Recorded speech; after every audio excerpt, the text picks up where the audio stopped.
Vamos a ir a la Cámara de Diputados porque hay una discusión de seguridad. La oposición afirma que este gobierno no está haciendo nada para combatir la inseguridad y que no está combatiendo a los delincuentes. Pero en la conferencia, el general Bucio nos informa que en la primera quincena de mayo fueron detenidos 16.557 personas y 16.057 de esas personas fueron presentadas ante el Ministerio Público. Hoy el diputado García Amblet con estos datos les da un calladón de boca, porque los estados que ellos gobiernan, el PRI y el PAN, son los estados donde hay más inseguridad, son los estados más violentos. Además, el presidente López Obrador está proponiendo que los ministros de la Suprema Corte de Justicia de la Nación sean elegidos democráticamente por medio del voto popular. La oposición se opone. Y es que ya todos sabemos que el Poder Judicial está podrido. El general Bucio nos informó que más de 16,000 delincuentes fueron presentados al Ministerio Público. Pero ya lo sabemos, que entran por una puerta y los jueces y magistrados los dejan ir por otra puerta. Amigos y amigas, vamos a ir a la sesión de la Cámara de Diputados. Gracias, Presidenta. Quisiera solicitarle atentamente, después de una breve introducción, le pediría, si tiene a bien en términos del artículo 113 del Reglamento para el Gobierno Interior del Congreso General, autorizar unas mociones de ilustración en relación a diversos artículos de la Constitución de 1824 y la de 1857, que están aquí a disposición, Presidenta.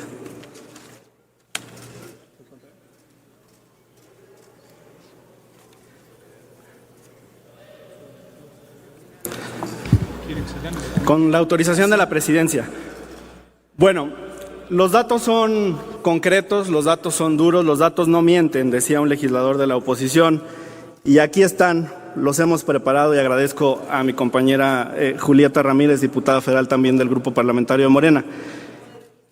Los estados de Chihuahua, gobernado por el PAN, Guanajuato, desgobernado por el PAN, Jalisco, desgobernado por Movimiento Ciudadano, y el Estado de México, a punto de finalizar más de 90 años de desgobierno del PRI, son quienes concentran la mayor parte de los homicidios cometidos en nuestra República. 451 en el Estado de Chihuahua, 675 en el Estado de Guanajuato, además con factores, porque no solamente es el número, sino la relación en cuanto a la población, de 12.05 al millar y de 10.95 al millar. Una catástrofe que está focalizada y está detectada. ¿Cuándo va a cambiar esto? Cuando transformemos esas entidades, cuando Morena gobierne en Chihuahua, cuando Morena gobierne en Guanajuato en 2024, cuando gobernemos el Estado de Jalisco en 2024 y cuando gobernemos el Estado de México a partir de este año. Muchas gracias. Ahora, senadora, presidenta, solicitarle las mociones de ilustración, por favor. Los artículos 124, 125, 126, 127 y 132 de la Constitución de 1824 y los artículos 91, 92 y 93 de la Constitución de 1857. Permítame, solicito a la Secretaría de Lectura al articulado anteriormente mencionado.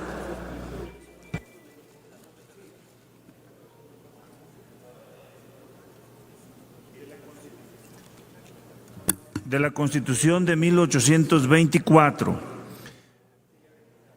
Artículo 124. La Corte Suprema de Justicia se compondrá de 11 ministros distribuidos en 3 salas y de un fiscal, pudiendo el Congreso General aumentar o disminuir su número si lo juzgare conveniente.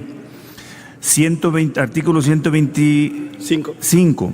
Para ser electo individuo de la Corte Suprema de Justicia se necesita estar instruido en la ciencia del derecho, a juicio de las legislaturas de los estados, tener la edad de 35 años cumplidos, ser ciudadano natural de la República o nacido en cualquier parte de la América que antes de 1810 dependía de la España y que se ha separado de ella, con tal que tenga la vecindad de 5 años cumplidos en el territorio de la República.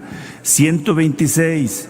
Los individuos que compongan la Corte Suprema de Justicia serán perpetuos en este destino y solo podrán ser removidos en arreglo a las leyes. 127. La elección de los individuos de la Corte Suprema de Justicia se hará en un mismo día por las legislaturas de los estados a mayoría absoluta de votos. 132, por favor. 132. El individuo o individuos que reuniese más de la mitad de los votos computados por el número total de las legislaturas y no por el de sus miembros respectivos, se tendrán desde luego por nombrados sin más que declararlo así la Cámara de Diputados. Gracias, presidenta. Constitución de 1857, artículo 90. 91, perdón, por favor. 91. 92, 93, sí, gracias. La Suprema Corte de Justicia se compondrá de 15 ministros y funcionará en tribunal pleno o en salas de la manera que establezca la ley. Artículo 92. Cada uno de los individuos de la Suprema Corte de Justicia durará en su encargo 6 años y su elección será indirecta en primer grado en los términos que disponga la ley electoral. Artículo 93. Para ser electo individuo de la Suprema Corte de Justicia se necesita estar instruido en la ciencia del derecho, a juicio de los electores ser mayor de 35 años y ciudadano mexicano por nacimiento en ejercicio de sus derechos. Cumplida su instrucción, senadora presidenta. Adelante, diputado, continúe con su disertación. Gracias, presidenta. No hay cláusulas pétreas en la Constitución y hoy muchos se rasgan las vestiduras porque desde Morena, desde la fracción parlamentaria en la Cámara de Diputados, coordinada por nuestro compañero Ignacio Mier, se presenta la posibilidad de plantear una consulta al pueblo de México en términos del artículo 35, fracción octava, inciso B de la Constitución, para que la ciudadanía participe en el diseño del modelo para designación de las y los ministros de la Corte. Presidenta, creo que están pidiendo la palabra. Permítame un momento, orador. ¿Con qué objeto, senadora Eunice? Para ver si a través de su conducto el orador me permite una pregunta. Permítame, diputado, ¿acepta usted una pregunta de la senadora Eunice Romo? Con mucho gusto, presidenta. Muchísimas Tiene un gracias. minuto para hacer su pregunta, senadora. Sí, con gusto. Diputado Hamlet, el día de hoy el tema que la oposición pone a discusión es el tema de seguridad y pareciera que ahorita empezamos en su disertación a escuchar sobre un plan C y seguramente van a empezar a gritar al tema, pero sí hay tema. Resulta que la Corte admitió un amparo para que la reforma a la Guardia Nacional se echara para atrás. Y entonces entiendo que la Suprema Corte no está consultándole al pueblo, porque el pueblo lo que necesita y lo que demanda a los legisladores, al presidente y a la Suprema Corte de Justicia es seguridad. Y entonces, si la Corte estuviera cerca del pueblo, sabría que lo que demanda lo están echando para atrás. Hoy el presidente habla de reformar al Poder Judicial para limpiar, moralizar y purificar. Y esto lo tiene claro el presidente. ¿Cree usted que el Poder Judicial considera que el pueblo tiene capacidad, madurez y confianza para poder ponerlo en una consulta popular? Por sus respuestas, muchas gracias. Gracias. Tiene 2 minutos para contestar, diputado Hamlet. Gracias, presidenta. Existen muchos puntos de contacto entre ambas situaciones. Uno es el que usted bien comenta, senadora. Además, si la crisis de inseguridad en el país está demostrada con estas cifras particulares en el estado de Jalisco, mi estado, en el estado de Guanajuato, en el estado de Chihuahua, en el estado de México, aunque eso está por terminar, Pues resulta evidente que este problema se resuelve, por una parte, atendiendo las causas, que es lo que hace el presidente de la República, con los derechos sociales, con los programas que atienden a las juventudes de nuestro país, que les permiten tener oportunidad de desarrollarse tanto en el empleo como en sus estudios. Pero también las consecuencias se pueden impactar a través de la procuración y la administración de justicia. Aquí está, por ejemplo, el diputado Llaven, quien fue fiscal general del estado de Chiapas. Entonces, la crisis de inseguridad también se resuelve a través de estos órganos, quienes procuran justicia y quienes administran justicia. Y el planteamiento que hace el presidente de la República el día de hoy por la mañana tiene precisamente ese sentido, el de buscar transformar el sistema de impartición de justicia de nuestro país. Las mociones de ilustración que amablemente autorizó la presidencia tenían por objeto demostrar cuál ha sido el desarrollo histórico de la Suprema Corte. Y aquí podemos advertir cuestiones evidentes. En un inicio, en 1824, eran 11 ministros integrados en 3 salas y su cargo era vitalicio, no había forma de removerlos. El constituyente determinó que ese modelo ya no era adecuado. Por cierto, a esos integrantes de la Suprema Corte no los elegían los ciudadanos, sino las legislaturas de los estados, en una sesión que se celebraba el mismo día en toda la República. No podían saber los congresos qué estaba votando otra entidad. En 1857 se amplía la Suprema Corte de 11 a 15 ministros, pero se restringe el tiempo de su mandato. En 1824 era vitalicio, en 1857… Diputado, ¿ya terminó usted de contestar? Sí, para y que… sigo con mi tiempo, presidente. Entonces continúe con su disertación. Muchas gracias.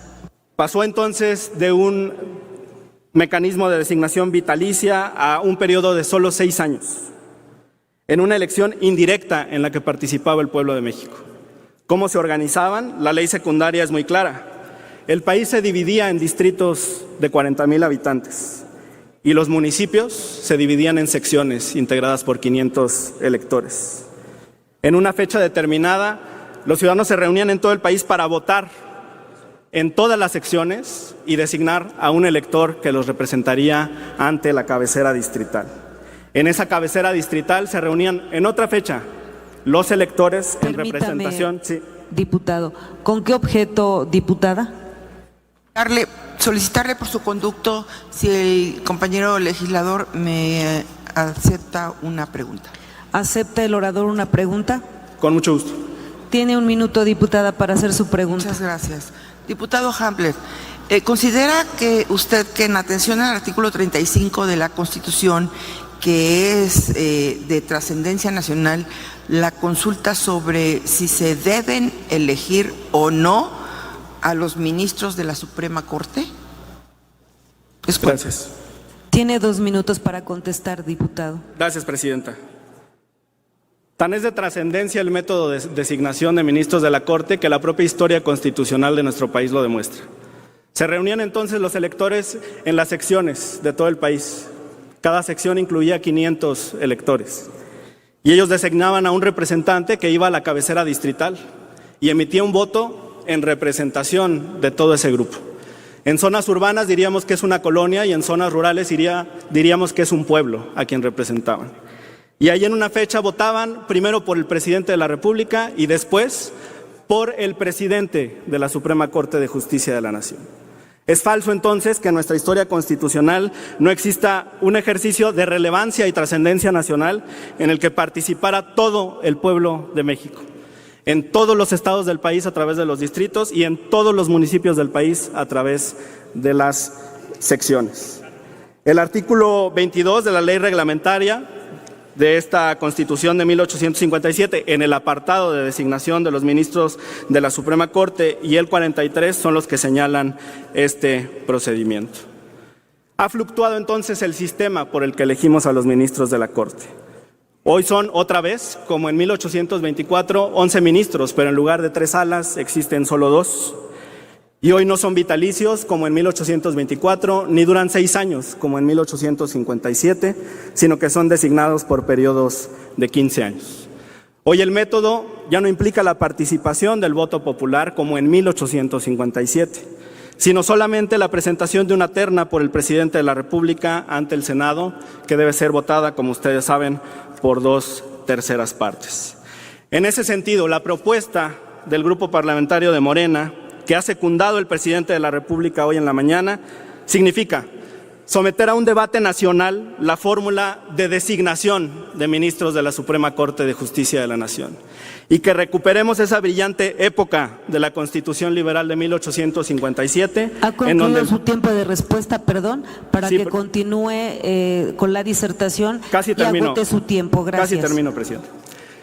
Que recuperemos esa brillante legislación de 1857 y de nueva cuenta le demos voz al pueblo de México en la determinación de la designación de sus ministras y ministros de la Suprema Corte de Justicia de la Nación. La petición de consulta colma con los requisitos del artículo 21 de la Ley de Consulta. Será firmada por legisladoras y legisladores del Grupo Parlamentario de Morena. Está demostrada la trascendencia nacional y no es una materia electoral. Muchas gracias, senadora presidenta.